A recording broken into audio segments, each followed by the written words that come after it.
除。新闻一开始，咱来关心花莲发生规模7.2的大地震，目前还有6个人也未找到。搜救人员继续在沙卡党步道走找，要找现场的一家伙仔，也有3个人，加新加坡一对红某。另外，伫救客洞有救出来一个伫精英酒店实习的高中生，不过伊伫地震的时，双脚拢互石头跌着伤，目前是无啥乐观，将叶克某在抢救，是脑死的状态。怪手伫沙克党步道开路，地震了后，也有真侪人失联。当机构继续进入，离沙克党0.5公里，也就是现有的一个火药位置，愈来愈近。崩塌的地方，现在要坐路下切到第一个验测湖，剩10公尺左右了。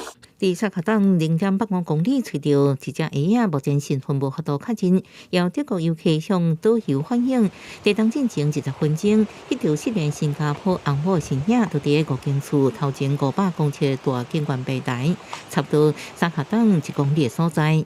他们到5间屋的时候，他们都还有看到他在那里。我是住里面的3间屋。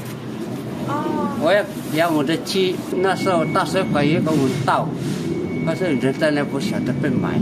线索愈来愈多，也有3间厝的居民行入山，表示伫1.8公里的所在闻到真高味，马上向指挥所通报。特殊队找到一间为0.5公里到1.8公里拢是所在范围。从封闭到大水管这一段路，基本上都是完好无损，没有坍方的，所以我们可能会想把搜索热区定在0.5K 封闭的地方。大腿骨折，双脚开放性骨折。搜救继续进行，民众陆续脱困，暗过前几天伫救客洞救出这姓黄的高3学生。伫花莲精英酒店建构实习，双腿互大石头跌一天一暝，3日后佫出现气气塌掉咧，将叶克膜抢救，加上煞透露情形无乐观，甚至被告知出现脑死状态，也伫社群发文，媒体表示内势也是兄弟。肺部感染装叶克膜，叶克膜装的时候出现一些异常，所以急救20分钟，脑部缺氧。所以就导致他现在基本是植物人的状态，这样子躺在医院里面。